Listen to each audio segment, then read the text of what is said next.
नमस्कार दोस्तों।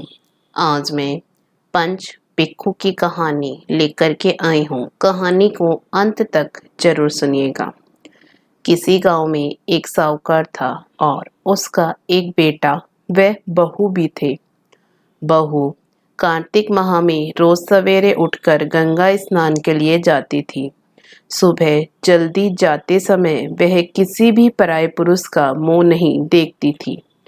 एक राजा का बेटा भी सुबह सवेरे गंगा स्नान के लिए जाता था। वह हैरान होता कि मैं इतनी जल्दी उठता हूँ स्नान के लिए, लेकिन कोई है जो मुझसे भी जल्दी उठकर नहा लेता है। कार्तिक माह के 5 दिन बचे थे कि एक दिन साहूकार की बहू तो स्नान करके वापस जा रही थी और उस समय राजा का बेटा स्नान के लिए आ रहा था। आवाज सुनकर वह जल्दी जल्दी जाने लगी, लेकिन जल्दबाजी में उसकी माला मोजड़ी छूट गई। राजा के बेटे ने उसकी माला मोजड़ी उठा ली और सोचने लगा कि जिस स्त्री की यह माला मोजड़ी इतनी सुंदर है, वह स्त्री कितनी सुंदर होगी। उसने पूरे गांव में मुनादी करवा दी कि जिसकी यह माला मोजड़ी है वह 5 रात मेरे पास आएगी। साहूकार के बेटे की बहू ने कहलवा दिया कि मैं 5 रात आऊंगी, लेकिन किसी को साग भरने बैठा देना। राजा के बेटे ने एक तोते को पिंजरे में बंद कर गंगा किनारे पेड़ पर टांग दिया। बहू सुबह के समय आई, पहली पैड़ी पर पैर रखा और बोली, हे कार्तिक के ठाकुर, राई दामोदर, पांचू पांडु, छठे नारायण, भिखम राजा, उस पापी को नींद आ जाए। राजा के बेटे को नींद आ गई। बहू नहा धोकर चलने लगी तो तोते से बोली, सुआ सुआ, तेरे गल डालूंगी हीरा, मेरी साख भरियो बीरा। सुआ बोला कि कोई बीर भी साख भरता है क्या? वह फिर बोली, सुआ सुआ, सुबह तेरे पग घालूंगी नेवर, सांग भरियो मेरे देवर। सुआ ने कहा, ठीक है भाभी, मैं तेरी साख रखूंगा। वह तो कहकर चली गई। राजा का बेटा हड़बड़ा कर उठा और सुआ से पूछा, सुआ सुआ, वह आई थी, कैसी थी? सुआ बोला, आभा की सी बिजली, होली की सी झड़, केड़ा की सी कामनी, गुलाब का सा रंग। अगले दिन राजा के बेटे ने सोचा कि आज मैं अपनी अंगुली में चीरा लगाऊंगा, इससे मुझे नींद नहीं आएगी। अगले दिन राजकुमार अंगुली चीर कर लेट गया। वह आई और भगवान से उसी तरह प्रार्थना करने लगी और राजकुमार को फिर नींद आ गई। वह स्नान करके फिर से वापस चली गई। सुबह राजकुमार ने तोते से पूछा तो उसने वही सारी बातें दोहरा दी। अब राजकुमार बोला कि मैं आज रात में आंखों में मिर्ची डालकर बैठूंगा। रात में वह मिर्ची डालकर बैठ गया। बहू फिर आई और प्रार्थना की, जिससे उसे फिर से नींद आ गई।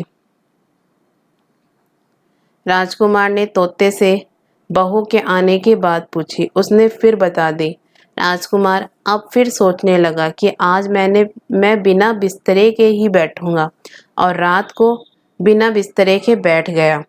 जब वह स्नान करने आई तो उसने फिर से प्रार्थना की और राजकुमार को नींद आ गई। जब वह नहाकर जाने लगी तो आंख बंद करके चली गई। राजकुमार जब उठा तो वह जा चुकी थी। राजकुमार फिर सोच में पड़ गया और सोचने लगा कि आज मैं अंगीठी जलाकर बैठूंगा, जिससे नींद नहीं आएगी। फिर वह रात को अंगीठी रखकर बैठ गया। साहूकार की बहू आई और वह भगवान से प्रार्थना करने लगी कि आपने 4 रातें तो निकाल ली, अब यह रात और निकाल दो। भगवान ने उसकी बात रख ली और राजकुमार को नींद आ गई।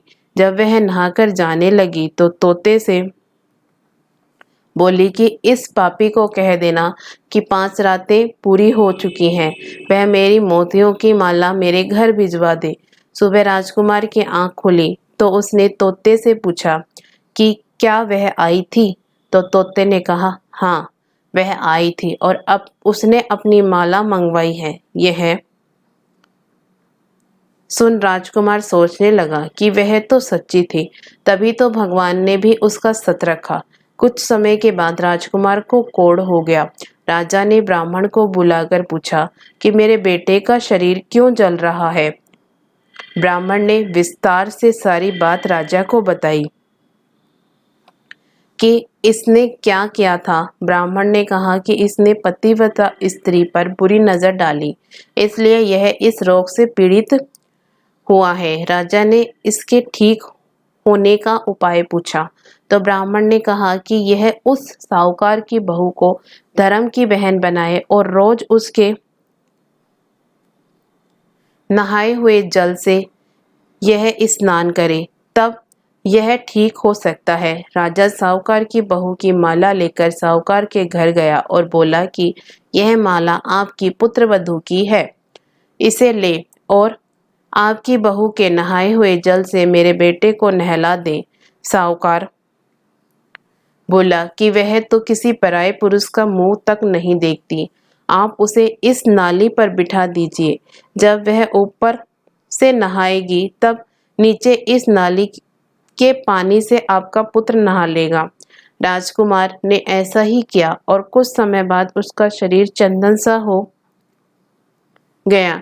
हे पंचभिक्षु देवता, जैसे आपने साहूकार की पुत्रवधू का सत रखा, वैसे ही सभी का सत रखना। आपको कहानी पसंद आए तो वीडियो को लाइक जरूर करिएगा। इसी तरह की कथा कहानियाँ सुनने के लिए हमारे चैनल को सब्सक्राइब भी जरूर करिएगा। धन्यवाद।